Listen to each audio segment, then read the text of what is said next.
All right, 2 weeks in, and I just dropped off what I consider my first true customer dumpster kind of load. I left it on site over a weekend. So half, 3/4 filled, only weighed a little over 1,000 pounds of stuff, which means, my estimates for the business were kind of predicated on how much weight people were going to put back inside of there. And I'll talk through this a little bit more in the break-even numbers in November. But the amount of weight that people are putting in is actually a little lower than what I thought it would be.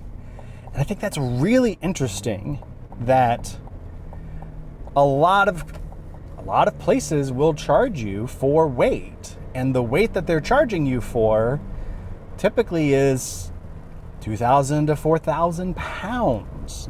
That's what they're saying that they're charging you. But in reality, my customers aren't filling this thing up. I've yet to actually drop a ton. Literally, I've yet to drop a ton of weight at the transfer station. So that to me is just further food for thought. As I'm going through this, I'm finding those interesting, I don't want to call them happenstances, but it's interesting to see the patterns that are starting to emerge.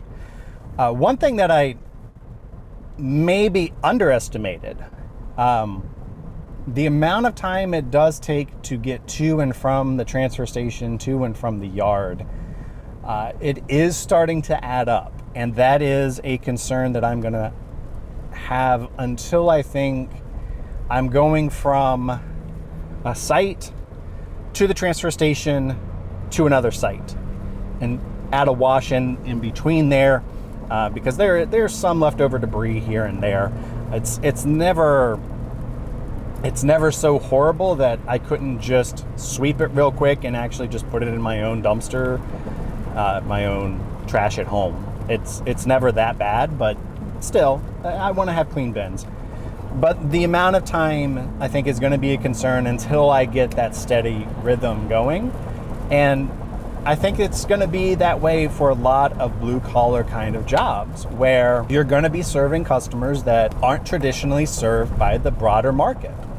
You're going to end up serving customers who don't already have an outlet, or because your pricing or your policy or your service is just that much better. So kind of keep those things in mind, that yes, time theoretically is going to become a factor in how many people you can serve. Now, right now, I would estimate I could do 6 bins a day. If I woke up and started every day, was on a customer site at the legal, and by this I mean what the county and the cities and the townships want to regulate. About 7 a.m., I'm on site and I'm picking up a bin and I'm hitting the transfer station, and then I'm off to another place. I could probably do 6 of those with this configuration. Remember, I have 4 bins plus a flatbed. So I could max out every single thing that I do in a day with my current equipment. And that's when I know that I'm going to need to upgrade. When I hit those kind of limits, when I hit those kind of numbers, it's going to be, okay, it is justifiably time to get a hook lift truck and different bins and different sizes and so. Another thing that I'm starting to notice is the wear and tear on bins and equipment. So people aren't mistreating these, I would say, in the least. They're actually taking pretty good care.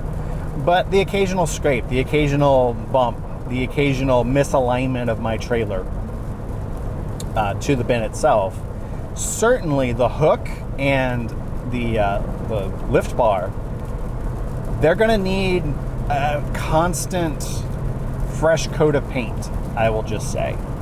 And that fresh coat of paint is definitely going to be something that I'm going to have to basically pull around with me almost at all times. And when I drop something off, I'm going to have to touch things up.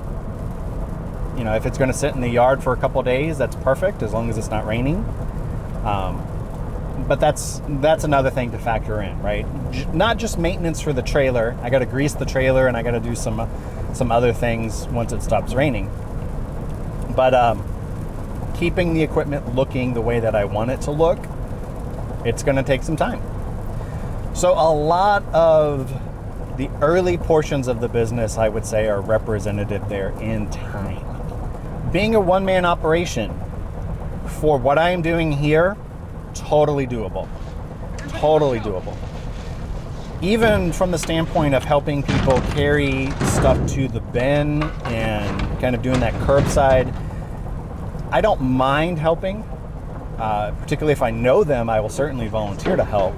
But there have been some people I know that just were so efficient working with the two of them that I would just be in the way. Like, they were really impressive with what they were doing, and they were getting rid of old furniture. But as a one-man operation, not going in people's homes, not doing the traditional junk removal, which would see me having to have kind of either more manpower or more equipment in the forms of dollies and in the forms of things that can go downstairs, I would say this is actually pretty efficient from that standpoint. I'm going to record a video on it, but the gas mileage has been awesome. The Suburban has been great. The trailer overall has been completely manageable.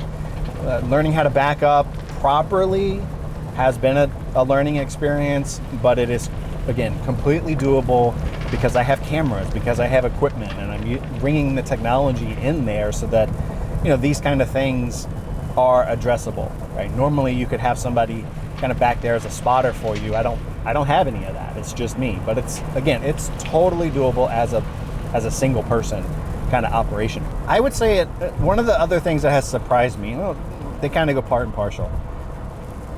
Driving and being able to either record a video like this or listen to an audiobook or a podcast or the news has actually been pretty nice. When I was sitting at a desk all the time, you're constantly on email or on a PowerPoint or on an Excel or any of the multitude of BS work that we have to do in order to communicate to somebody else that this is a good idea or that this is the situation, sit reps, status updates, and then the other portion of this, the driving and so forth. The transfer stations themselves and backing into them and just the setup that Kent County has been awesome to work on and work with. The setup is really nice. They've kept it really clean. It was muddy today because it's raining, right? And you got people bringing stuff in, and it's going to be muddy in that regard. But I didn't have to go to a landfill, and I didn't have to climb on top of Trash Mountain, and I didn't have to endanger my vehicle. And that is a huge thing. So much better than going to Trash Mountain. So just some initial thoughts, 2 weeks in the official capacity. Obviously, I've pulled stuff with a dump trailer. This is what I consider my official 2-week mark. Thanks. Talk with you again soon.